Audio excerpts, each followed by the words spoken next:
पहले तो मैं शुक्रिया अदा करना चाहता हूँ जो हमारे साथी विजयपुर कॉन्स्टिट्यूंसी से आज आए थे, इस प्रोग्राम में बढ़ चढ़ के हिस्सा लिया।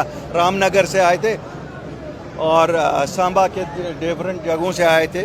उन सब का शुक्रिया अदा करना चाहता हूँ कि आज यहाँ आए, इस गर्मी में यहाँ आना और हमारी बात सुनना, उसके लिए शुक्रिया अदा करना चाहता हूँ। दूसरी बात, जैसे आपने सुना,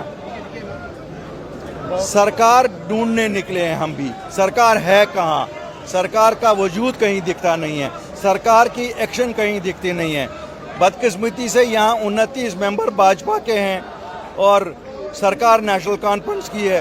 दोनों सोए हुए हैं, दोनों दो हाथ से लोगों के हित में कोई काम नहीं कर रहे हैं, लूट खसूट में लगे हुए हैं। यहाँ जो लूट खसूट हो रही है उसका कोई जायज़ा नहीं लिया जा रहा है। मुझे पता नहीं एलजी साहब क्यों नहीं इसका जायज़ा ले रहे हैं। उनको तो चाहिए कि कम से कम अकाउंटेबल इन लोगों को बनाएं। सर, उमर अब्दुल्ला हाल ही में रियासत के दर्जे को लेकर दिल्ली में जो है कि मुलाकात करने के लिए गए और उन्होंने कहा दिल्ली से बात करने की तो फिर पॉसिबल है स्टेट में। देखिए, उमर साहब ने क्या बात की वो तो उनको और होम मिनिस्टर साहब को पता होगी, लेकिन बात करने से बात नहीं बनती है। और मैं उमर साहब को सुझाव देना चाहता हूँ, उमर साहब, ये आपकी बस की बात नहीं है। आप अकेले इतना बड़ा मिशन नहीं निभा सकते हैं। आपके लिए बेहतर होगा आप सबको, पॉलिटिकल पार्टीज़ को इन्वॉल्व करो और दिल्ली जाओ एज वन। अलग अलग अगर जाओगे तो किसी की कोई बात नहीं होनी है, एक होके जाओ। जिस तरह लद्दाखियों ने रास्ता दिखाया आपको, तो ज़रूर दिल्ली आपकी बात सुनेगी और ज़रूर मसला हल हो जाएगा। खैर वो तो बचपना है, मिसिंग का क्या पोस्टर है, हम सबको पता है। लंदन में तो उनको भी हक है, उसमें तो मैं क्या, उसमें तो ये तो वैसे पॉलिटिक्स की बात है। ऐसा थोड़ा ही है, भाजपा वाले कहते हैं मिसिंग है, भाजपा वाले कहते हैं FIR। मैं तो सुनील जी को भी कहना चाहता हूं, भाई तुम्हारे होम मिनिस्टर से मिल के गए हैं और कोई भी वजीर आला मुल्क से बाहर तब तक नहीं जाता है जब तक गवर्नमेंट ऑफ इंडिया परमिशन नहीं देती है। तो इसलिए ये ड्रामाबाजी छोड़ो, हमें ये ड्रामाबाजी ना यहाँ दिखाओ। हमें पता हुआ है कि आप लोग मिले हुए, आप लोगों को बड़ा ये सूत आया हुआ है।